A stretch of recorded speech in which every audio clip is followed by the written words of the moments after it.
Bueno, para finalizar con la clase del hombre y el medio natural, bueno, cuando estuvimos hablando de flora, también ya habíamos arrancado a hablar un poco de los animales y de la interrelación entre ellos. Eh, bueno, lo que podemos ver acá es que los animales también son seres vivos, por lo tanto, viven en comunidades, en organizaciones, por supuesto que están íntimamente relacionados con el clima, con la vegetación, con el suelo, y desde ya que tienen capacidades reproductivas, o sea que también nacen, crecen, se reproducen y mueren. Eh, por lo que tienen una tasa de renovación natural y específica para cada especie. Entonces, podemos decir que es un recurso natural renovable siempre que respetemos esas tasas de renovación. Pero también tenemos que tener en cuenta que hay, digamos, una diferencia, por decirlo de alguna manera, entre animales acuáticos y animales terrestres. En los animales acuáticos tenemos como un uso bastante extractivo del mismo, una suerte de servicio ecosistémico de abastecimiento con todo lo que es la pesca. Hay muy poco de, digamos, cría de peces, si bien está arrancando, la mayoría es directamente extracción del hábitat. Para el caso de los animales terrestres, las pérdidas directas por mortandad de peces de animales por caza directa, hoy se asocia por un lado al deporte, la caza furtiva, y por otro lado a exterminar una especie porque afecta a la producción, porque me afecta a mí, porque hay miedos, etcétera. Hay animales que en nuestro país están al borde de la extinción, como por ejemplo el yaguareté, un poco por la caza furtiva, otro poco por la caza con respecto a que mata el ganado y, por supuesto, y fundamentalmente al deterioro de su hábitat.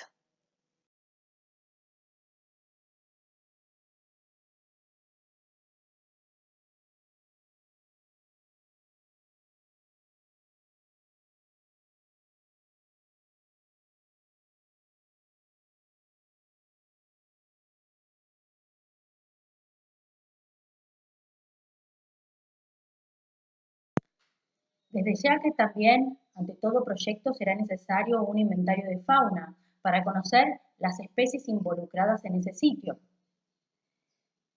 Cuando hablamos de cantidad de especies, hablamos de diversidad, como se explicó antes, y de esas especies necesitamos saber si son representativas o indicadoras, si están protegidas o amenazadas. Más adelante, cuando veamos el tema de áreas protegidas, vamos a hablar un poquito de esto, de la lista roja de especies, tanto animal como vegetal. Es importante conocer el grado de amenaza de las mismas y qué es lo que causa ese grado de amenaza. Bien, si no son endémicas, raras, si fueron introducidas, si tienen algún valor productivo o no, si son sensibles, son resistentes y algo muy importante, porque por ahí hablamos, además de un inventario de especies, tenemos que analizar otros aspectos. Tenemos que analizar cuán vulnerable es esa especie a lo largo de su ciclo de vida. A diferencia de las plantas, los animales se desplazan, por lo tanto, es importante conocer las rutas migratorias y los puntos de paso que existen en esas rutas migratorias y tenerlos en cuenta ante la realización de un proyecto de no estar afectando esos sitios.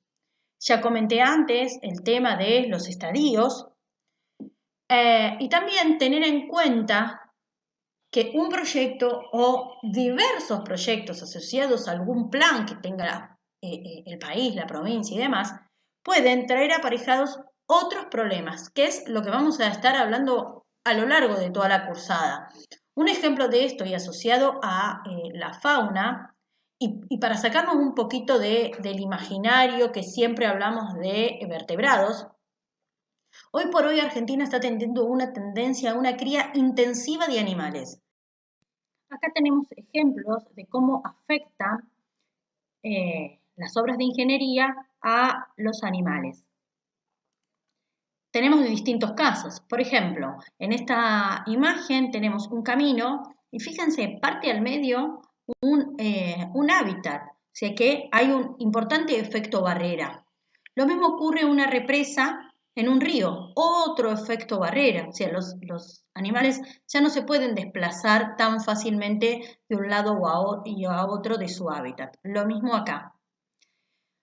En el caso de los caminos, tenemos, por ejemplo, afectación directa o mortandad directa en todo lo que es el área operativa de este camino, que arranca con la extracción de especies, que arranca con el desmonte. Y todo lo que está ahí se retira, se mata, sea árbol, bicho, bichito, animal, lo que sea. Pero por otro lado tenemos el cruce de los animales, que son susceptibles de ser atropellados. Sobre este tema les dejo un video de un programa de televisión que se llama Alerta Verde, que justo habla de los atropellamientos de los animales en el Parque Nacional Iguazú.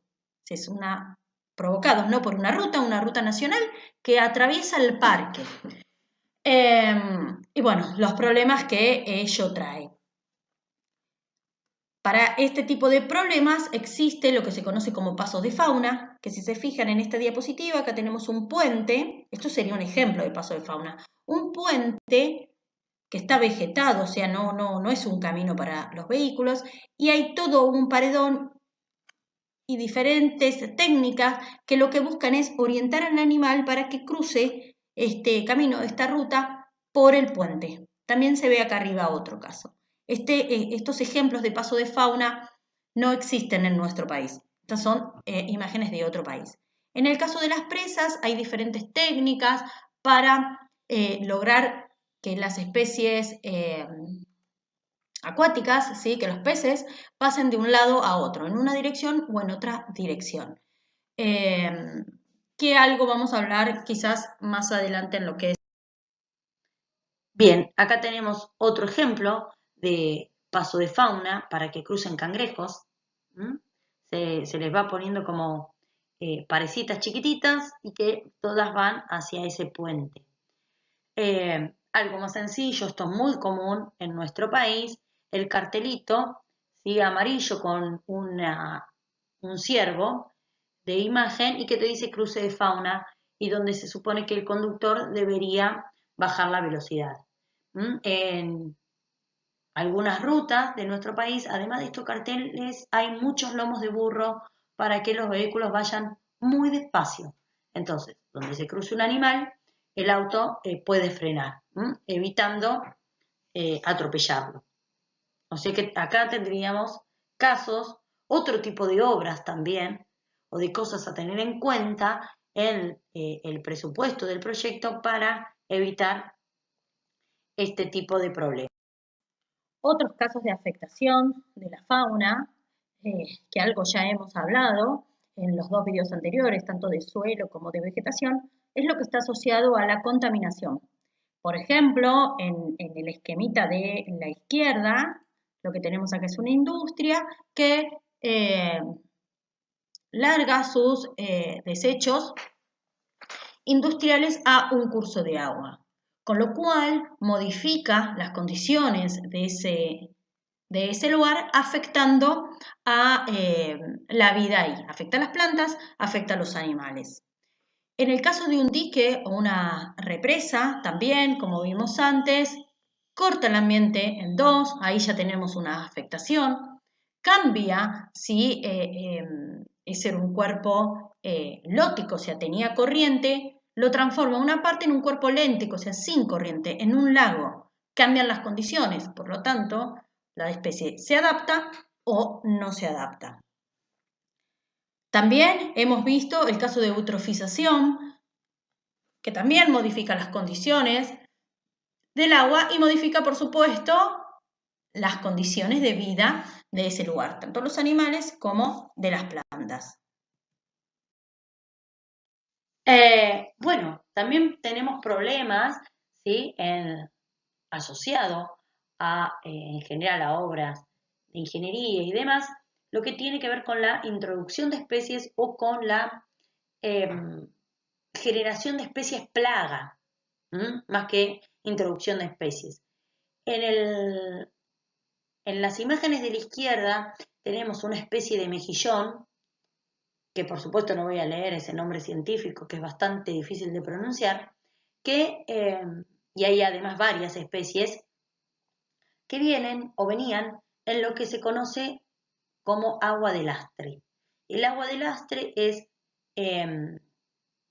agua que toman, digamos, los barcos para equilibrar el navío, ¿sí? Entonces, es como darle más peso o menos peso al barco según la carga que tiene que trasladar. ¿Qué es lo que pasa? Carga agua en el puerto de salida con lo que viene. Agua, sedimentos, seres vivos, todo va a parar a compartimentos, ¿sí? Diseñados para esto, ¿no? Compartimentos dentro del barco diseñados para esto. Se traslada hacia el puerto de origen, llega, va a descargar la mercadería y se va ese agua de lastre. Entonces, en ese agua de lastre que están descargando en el puerto de llegada, ¿qué se descarga? Agua, sedimento, seres vivos. Bueno, estos mejillones se empezaron a reproducir en, en, en otras zonas alejadas de su sitio de origen y han traído muchos problemas porque tapan los caños. Fíjense la imagen de abajo. Bien, todo esto realmente, no solo el tema del mejillón, sino la introducción de especies exóticas en distintos lugares, eh, ha traído, digamos, muchos problemas a nivel mundial. Se ha tratado en diferentes reuniones internacionales y hoy ya hay protocolos al respecto donde no se puede descargar el agua de lastre en los puertos, sino se tiene que hacer, digamos, en aguas profundas, por decirlo más cercano al océano, con diferentes técnicas para matar los seres vivos que están dentro del agua, técnicas de ultrasonido, no, de ozono, de salinización, bueno, diferentes técnicas que existen para matar esos individuos, entonces evitar la introducción de especies. En nuestro país tenemos el problema de que la cotorra es plaga. La encuentran en cuanto campo uno vaya, sobre todo hacen nido en los eucaliptos y fíjense en la foto de arriba que eso que parece un juntadero de ramitas y demás, es un nido de cotorras, donde además hay muchas cotorras, por algo, y hacen un ruido bárbaro, por algo cuando alguien habla en conjunto, mucho, mucho, mucho, y hace mucho bullicio, se dice que son un nido de cotorras, parecen cotorras. Bien, ¿qué es lo que pasó con este animal? Antes de la llegada del ferrocarril a nuestro país y de que se introdujera el eucalipto, que es de origen australiano, que es un árbol de gran porte, las cotorras anidaban en árboles bajos, que son los propios de esta región. La región pampeana tiene árboles bajitos, de algunos metros, un par de metros. Entonces, los predadores podían cazarlas, podían comérselas. Al aparecer el ferrocarril con toda la línea de telégrafo más los eucaliptos, los nidos de las cotorras ahora se empezaron a hacer a mayores alturas. Con lo cual los predadores no pueden alcanzar esos nidos, no las pueden cazar y ellas se fueron reproduciendo y reproduciendo. Y hoy son un problema en varias zonas para la agricultura. No solo que tienen sus nidos en altura, sino que están siempre cerquita de ciertos campos cultivados. Bien, las especies También ocurre con las especies vegetales, pero con los animales es como que es más claro, más interesante.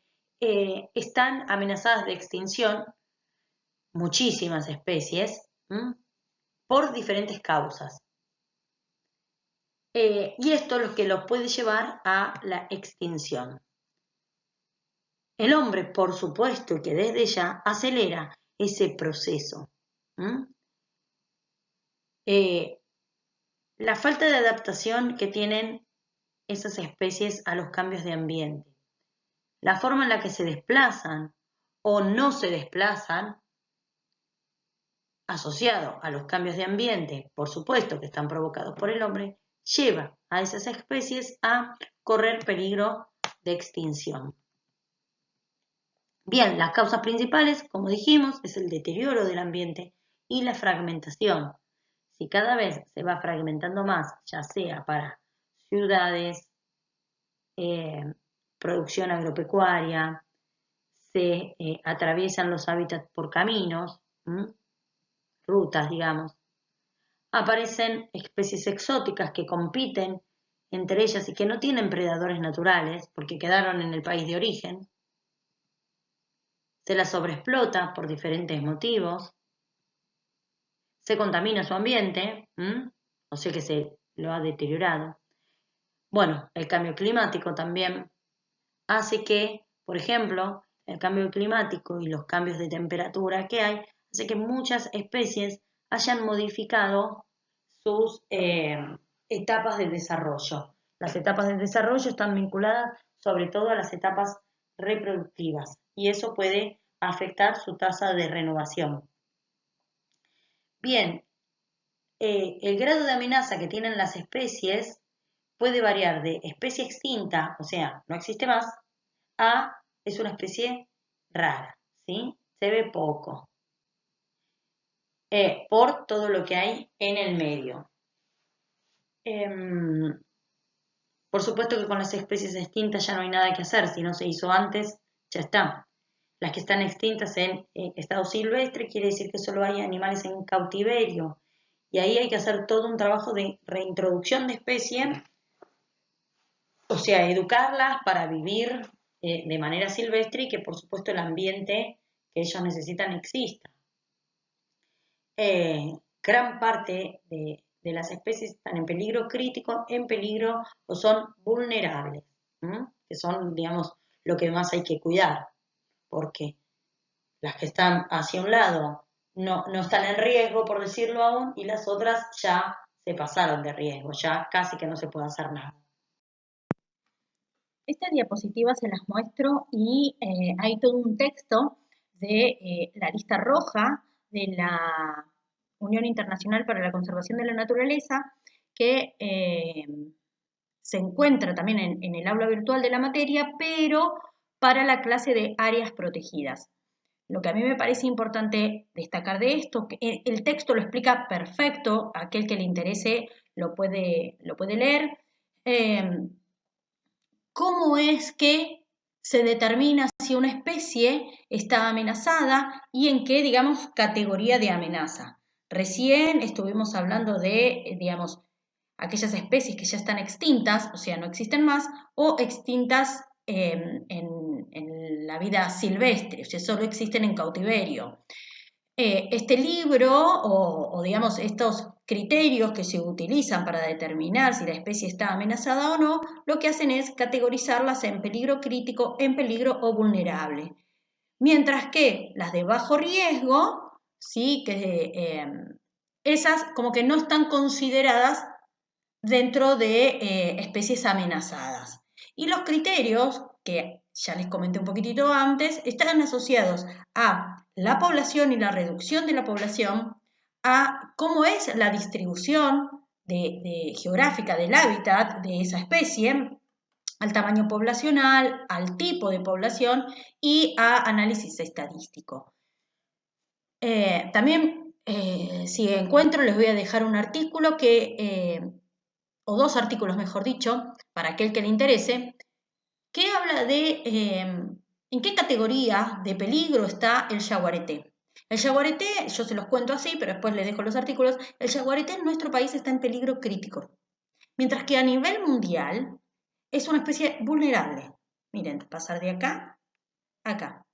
¿Qué sucede? El hábitat original o la distribución geográfica, mejor dicho, del yaguareté va desde prácticamente desde América del Norte, desde México, sur de México, al norte de nuestro país. O sea, México, todo América Central y prácticamente toda América del Sur.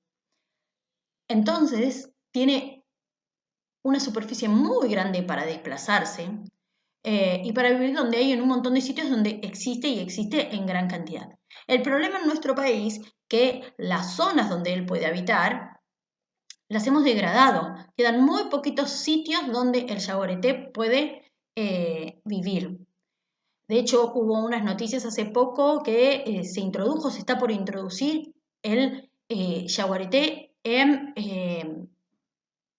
me parece que en el bosque chaqueño o en los esteros de Liberá. Ahora entré en duda, pero se está tratando de reintroducir la especie en un montón de sitios donde es extinto. Entonces, es muy interesante que cuando tengamos que hacer un proyecto de ingeniería y tengamos que analizar la vulnerabilidad de las especies y la categoría de amenaza en la que se encuentran, podamos diferenciar a nivel local y a nivel regional o mundial cuál es la amenaza de cada una de esas especies. Estos criterios de amenaza valen para animales como para vegetales. Bueno, ¿qué es lo que determina que una especie sea amenazada de extinción? Una es lo que es su rareza natural. Simplemente hay pocos animales, ¿sí? O sea, siempre fueron pocos. Mientras que hay otros animales que son abundantes. Hay mucha cantidad. Eh, También es importante la amplitud del área de distribución. O sea, cuanto más grande sea su hábitat donde ellos se desarrollan, o donde más ecosistemas abarquen, más se favorecen. Porque fíjense que si es una especie que vive en un único ambiente, se destruye ese ambiente y se destruye esa especie. Si esa especie vive en diversos ambientes, se destruye uno solo, viven los demás. Un ejemplo como esto es lo que es el macatoviano en el río Santa Cruz, en el estuario del río Santa Cruz, que se quiere hacer una presa, me parece que todavía no empezó la construcción, y que hay muchos problemas por esa especie de pato, digamos, porque es la única, es endémica de ese lugar, no vive en otro sitio. Bueno, la habilidad que tiene para desplazarse o para huir, se puede ir de ese lugar que va a ser amenazado. Y el grado de especialización que tiene.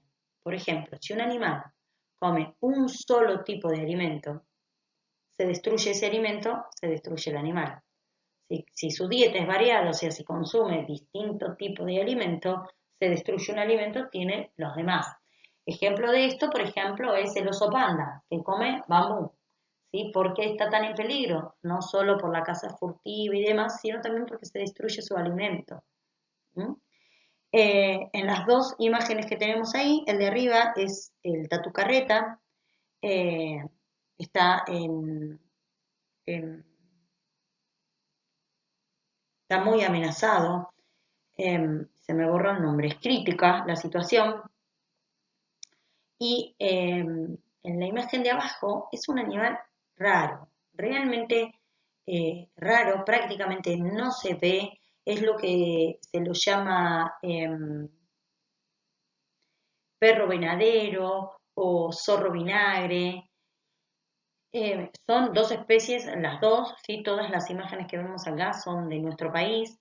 No hay datos, o sea, no se sabe si está en peligro de extinción y en qué grado, porque no hay datos, no se lo ve al animal, ¿sí? Se lo ve muy poquito.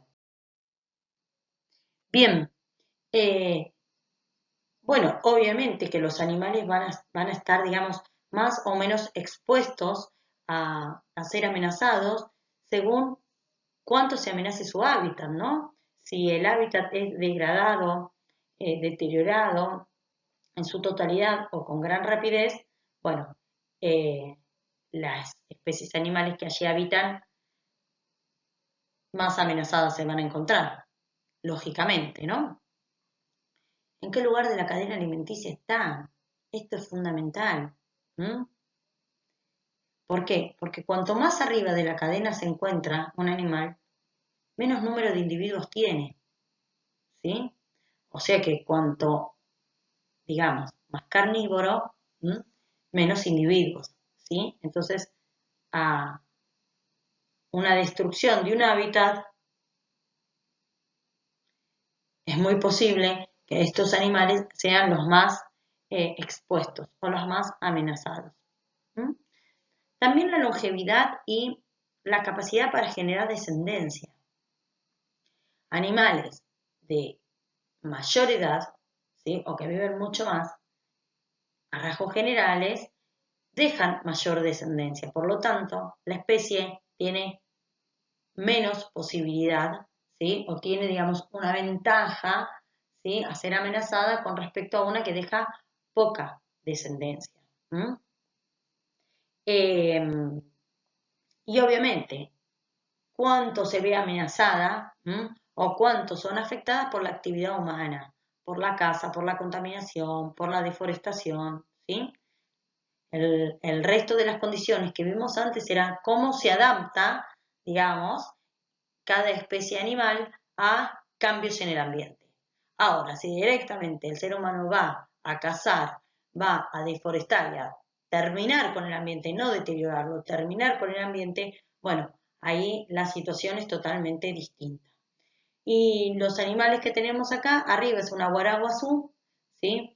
En peligro de extinción, y abajo lo que es la rana de Somuncurá. También está en peligro crítico de extinción esta rana. Bueno, ahora sí, para ir terminando, lo que vemos fundamentalmente es que las especies se relacionan entre sí y determinan la cadena trófica del sistema. Esto es algo que sabemos de la escuela, ¿no? Están las plantas primero, después vienen los herbívoros, después vienen los carnívoros y en la cadena trófica completa, que poseen una tasa de renovación natural y que nosotros no debemos explotarlos, ¿sí? A una tasa mayor que la tasa de renovación que ellos poseen de manera natural, tanto las plantas como los animales. Obviamente que ese tiempo de crecimiento o que esa tasa de renovación es propia de cada especie. Habrá especies que lo hacen en una tasa muy rápida, ¿sí? Los roedores, por ejemplo, y otros que lo hacen en una tasa muchísimo más lenta.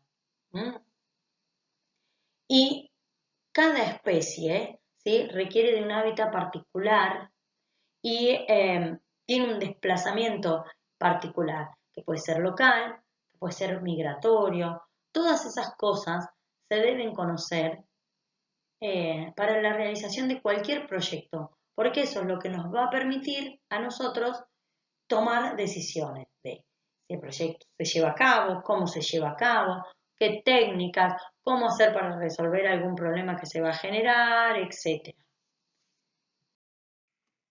Ahora sí, damos por concluidos los temas del hombre y el medio natural. Muchas gracias.